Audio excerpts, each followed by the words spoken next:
Hello दोस्तों, नमस्कार। मेरा नाम विकास कुमार, मेरे YouTube चैनल जीएस सेक्शन में आपका स्वागत है। आज हम लोग पॉलिटी का क्लास देखते हैं। ठीक है दोस्तों, पॉलिटिकल यानी राज व्यवस्था, तो भारतीय राज व्यवस्था देखते हैं। कौन लेसन देखते हैं हम लोग? भारतीय राज व्यवस्था। देखिए, जानते हैं भारत क्या है? भारत गणतंत्र देश है। अपने आप को घोषित किया कब किया? 26 जनवरी 1949 को किया। ठीक है, इससे पहले ब्रिटिशों का शासन था दोस्तों।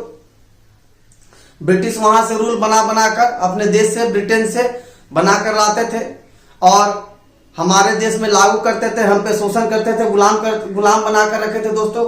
और 26 जनवरी 1950 को भारत अपना खुद का संविधान तैयार किया और अपने आप को रिपब्लिक यानी गणतंत्र घोषित कर दिया। हम लोग आजाद कब हुए दोस्तों?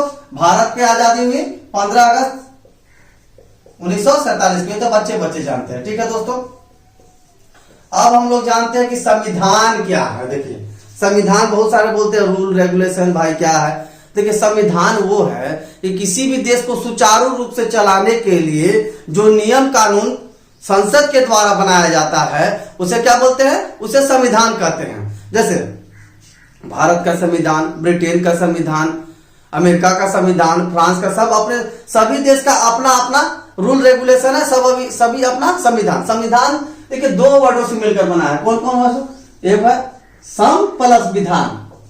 सम मतलब क्या होता है दोस्तों? सम मतलब होता है बराबर, विधान मतलब नियम कानून। रूल भी इसको बोलते हैं दोस्तों, इसको इक्वल भी बोला जाता है। ठीक है दोस्तों, अब आते हैं हम लोग पहले संविधान का हम लोग देखते हैं सिलेबस, विषय सूची क्या पढ़ना है हम लोग को।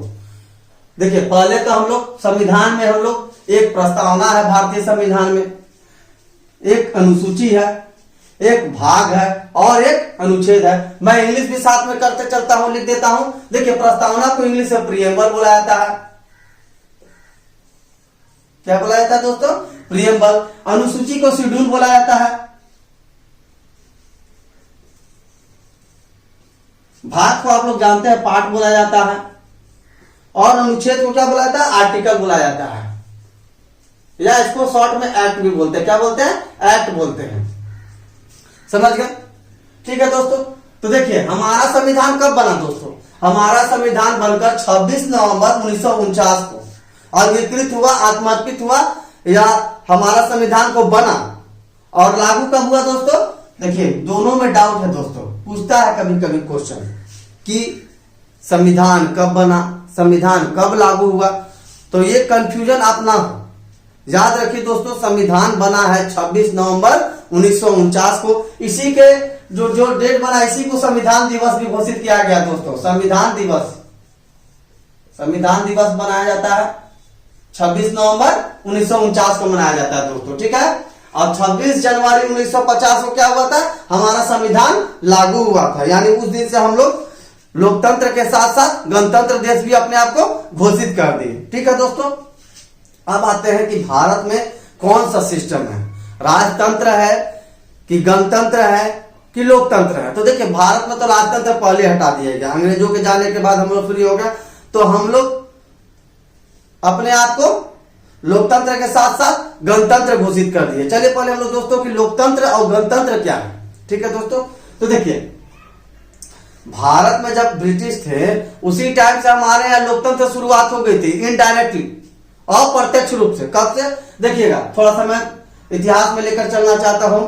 जिस समय ब्रिटिश थे वो 1891 में एक एक्ट बना, क्योंकि ब्रिटिश जो भी थे एक्ट बनाकर शासन करते थे।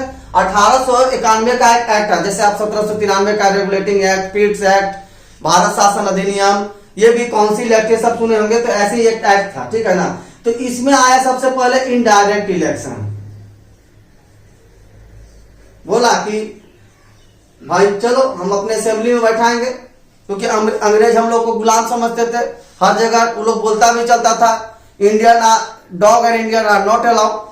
तो भाई हम लोग भी बोले कि वो बोलता था कि भाई हम लोग को आजादी दो, आजादी दो। तो बोला आजादी ऐसी देंगे, तुम पहले सीखोगे तब तो हम तुम्हारे बड़े भाई जैसे हैं।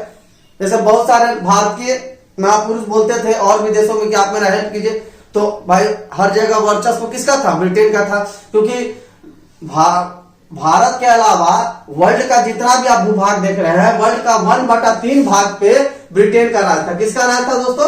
ब्रिटेन का था, ठीक है ना। अब ब्रिटेन राज कर रहा तो थोड़ी ना समझेगा, तो बोलता था कि हम यहाँ शासन सिखाने आए हैं, क्योंकि यहाँ पहले मोनार्की था यानी राजतंत्र था, हम यहाँ लोकतंत्र लाना चाहते हैं, ठीक है दोस्तों। तो हम लोग बोलते थे भाई, हमारे महापुरुष लोग कह रहे भाई अपने साथ रखोगे तब ना हम शासन सीखेंगे।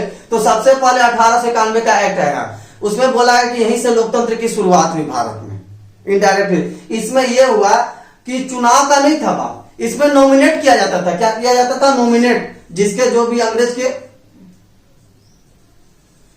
के जो भी आदमी होते थे, जैसे जमींदार होते थे, व्यापारी वर्ग और भी वकील, ये सब जो भी थे, जो अंग्रेज के टट्टू थे दोस्तों, उनको असेंबली में बैठाया गया। गवर्नर जनरल का असेंबली होता था वायसराय का, उसमें बैठाया गया। अब धीरे धीरे यहां से शुरुआत हुई। अब उसके बाद 1909 का एक्ट आया, ये जो आप लोग मार्ले मिंटो एक्ट भी जानते हैं दोस्तों। अब ये जो मार्ले मिंटो एक्ट है, इसमें बात किया गया, बहुत सारा आंदोलन होने लगा और कांग्रेस भी करने लगी और मुस्लिम लीग भी करने लगी, इसको सुधार भी करते हैं। तो इसमें बोला गया कि नहीं, अब डायरेक्ट इलेक्शन के द्वारा जाया जाएगा, चुनाव होगा। यहीं से समझिए कि भारत में डेमोक्रेसी यानी लोकतंत्र की नींव पड़ी। अब धीरे धीरे इसमें भी बात किया गया कि नहीं, सभी आदमी खड़ा नहीं हो सकता है, आपको खड़ा होना है तो उसके लिए पहले आपका धन होना चाहिए, क्वालिफिकेशन क्या है, कितने पढ़े लिखे, क्योंकि अंग्रेज भाई करते थे वो तो भारतीयों के साथ भेदभाव करते थे। तो यह सब प्रावधान, ताकि ये लोग चाहते थे कि ज्यादा से ज्यादा लोग इसमें चुनाव में ना आए। अब ये देखिए, चुनाव में उम्मीदवार को खड़ा करने, जो उम्मीदवार खड़े होते हैं चुनाव में, उसके लिए भी नियम कानून बनाया वैसा ही, और जो वोट देने वाला भी है, ठीक है दोस्तों। तो कम कम देने लगे। फिर 1919 का आया एक्ट, जिसको मॉन्टेग्यू चैम्सफोर्ड सुधार करते हैं, मॉन्टफोर्ड भी सुधार करते हैं। इसमें आया, इसमें देखिए आया तो शुरू में कितना परसेंट दिया? 1% वोट देने का दिया, इसमें 2.5% दिया। और एक आता 1935 भारत शासन अधिनियम, इसमें दिया 13% लोग वोट मार सकते हैं। और जब भारत आजाद हुआ तो 100% भारत भाई आजाद हो गया था। हम लोग भाई सभी आम जनता के लिए क्या किया गया? वोटिंग का अधिकार दे दिया गया। या गरीब हो, अमीर हो, पढ़ा लिखा हो, अनपढ़ हो, उससे कोई मतलब नहीं है। या अधिकारी हो, मंत्री हो, विधायक हो, बिजनेसमैन, कोई नहीं, सभी का वोट वैल्यू आज क्या है दोस्तों? आज इक्वल है दोस्तों, ठीक है। तो ये तो हम आज शुरुआत देखें। देखिए आज हम लोग चलते हैं, पहले लोकतंत्र की परिभाषा जानते क्या होता है। लोकतंत्र की परिभाषा से पहले देखिए हम इसका बात हम लोग पहले जानते हैं, ये कौन वर्ड से? देखिए लोक 2 वर्ड से बन के बना है। लोकतंत्र, लोक मतलब होता है जनता, और तंत्र मतलब दोस्तों सिस्टम होता है, ठीक है, ठीक है ना। लोकतंत्र जो है, ये जो डेमोक्रेसी, डेमोक्रेट से बना है, यूनानी भाषा ग्रीक भाषा से मिलकर बना है। कौन भाषा से? ग्रीक भाषा से। मैं यहां लिख देता हूं ग्रीक भाषा से, डेमोक्रेट से। डेमोक्रेट से मिलकर क्या बना है दोस्तों? डेमोक्रेसी बना है, डेमोक्रेसी। देखिए अब डेमोक्रेसी में क्या है, ये देखिए इंग्लिश वर्ड है, ये यूनानी भाषा ग्रीक भाषा से होकर इंग्लिश वर्ड बना है, जिसका हिंदी होता है लोकतंत्र होता है। अब हम लोग आते हैं लोकतंत्र की परिभाषा में। ये तो इसका परिचय हम लोग इतिहास देख लिए। अब देखो डेमोक्रेसी में ये है कि जनता के द्वारा जनता के लिए चुनी हुई सरकार को लोकतंत्र कहते हैं, ठीक है दोस्तों। अब देखिए ये तो हुआ कि जनता के लिए, जनता के द्वारा चुनी हुई सरकार को, ठीक है। तो इसमें भी देखिए एक है कि भाई विधायिका आता है। विधायिका में 2 हाउस का, कहीं कहीं आप एक हाउस देखिएगा, एक हाउस यानी एक सभा का। जैसे हम भारत देश में कौन कौन है? लोकसभा और राज्यसभा है। हमारे यहाँ 2 सभा। अब ये सिस्टम लिया गया है ब्रिटेन से। पार्लियामेंट वाला सिस्टम कहां से लिया है दोस्तों? संसदीय प्रणाली, इसको संसदीय प्रणाली कहते हैं। संसदीय प्रणाली के 3 अंग होते हैं दोस्तों, लोकसभा और राष्ट्रपति यानी राष्ट्राध्यक्ष, ठीक है। तो देखिए क्या होता है, लोकतंत्र में विधायिका का तो चुनाव होगा दोस्तों, विधायिका का चुनाव होगा। लेकिन जो राष्ट्राध्यक्ष है उसका चुनाव नहीं होगा। जैसे आप ब्रिटेन में देखिए, ब्रिटेन में डेमोक्रेसी है दोस्तों, लोकतंत्र है। वहां पे जो विधायिका है, लोकसभा राज्यसभा का चुनाव होता है दोस्तों, लेकिन जो वहां का राष्ट्राध्यक्ष जो अभी एलिजाबेथ है उसका चुनाव नहीं होता है। वो लोग या तो वंशानुगत रहेगा या नॉमिनेट किया जाएगा, ठीक है। लेकिन देखिए भारत तो भाई आजाद हुआ तो हम लोग डेमोक्रेसी को छोड़े नहीं, क्योंकि देखिए हमारे देश में क्या होता है, लोकसभा का भी चुनाव होता है, राज्यसभा का चुनाव होता है और राष्ट्रपति का भी होता है। तो हम लोग लोकतंत्र से एक कदम और आगे हैं। क्या है हम लोग गणतंत्र है, हम लोग रिपब्लिक है दोस्तों। क्या है? रिपब्लिक है, ठीक है ना। अब देखिए सबसे पहले रिपब्लिक कौन सा देश बनाया था अपने आप को? तो फ्रांस बनाया था। यह फ्रांस की क्रांति से शुरुआत हुई थी। फ्रांस की क्रांति कब हुई थी दोस्तों?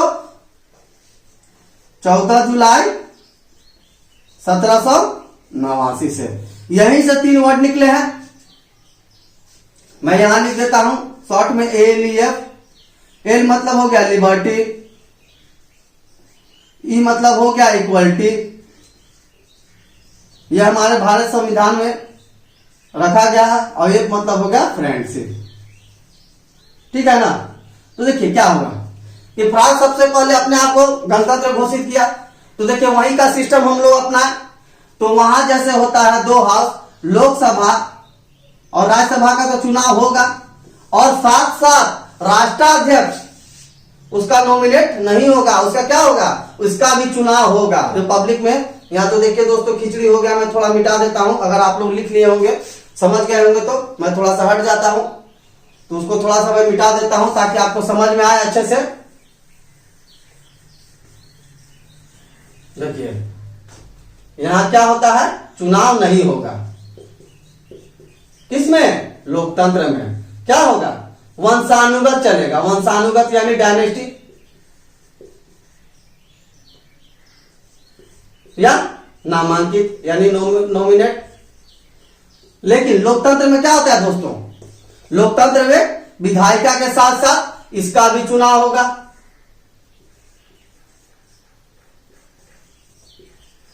समझ गए दोस्तों, ये फर्क है। समझ गए? तो हम लोग एक लोकतंत्र से एक कदम और आगे हैं। क्या है? हम लोग गणतंत्र हैं। अब हम लोग आते हैं दोस्तों संप्रभुत्व के बारे में। क्या के बारे में? एक प्रस्ताव, आज हम लोग प्रस्तावना वाला लेसन देख रहे हैं, ठीक है ना। कल हम लोग देखेंगे अनुसूची, नेक्स्ट क्लास में देखेंगे भाग, उसके बाद टोटल अनुच्छेद, उसके बाद जो संविधान में संशोधन हुए, क्योंकि 100 से ज्यादा संशोधन हो चुके हैं। तो एक क्लास हम लोग बारी बारी करके देखेंगे दोस्तों। आज हम लोग देखते हैं पहले प्रस्तावना, ठीक है। तो प्रस्तावना का ही बात आप लोग देखते होंगे। उसमें लोकतंत्र, गणतंत्र, संप्रभुत्व, स्वतंत्रता के बारे में बता दिए कि लिबर्टी कहां से लिया गया, फ्रांस की क्रांति से ली गई है। उसमें समानता की भी बात है, फ्रेंडशिप का भी बात है, ठीक है दोस्तों। और भी उसमें न्याय का बात है कि न्याय भाई सबको मिलना चाहिए, गरिमा सबका, भाई किसी को आप बेइज्जत नहीं कर सकते हैं, सबका इज्जत मर्यादा है, ठीक है।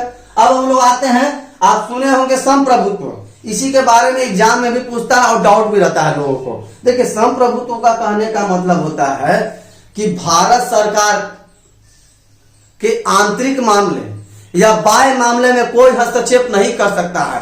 भारत अपने आप में क्या है? स्वतंत्र देश है, ना कि गुलाम देश है।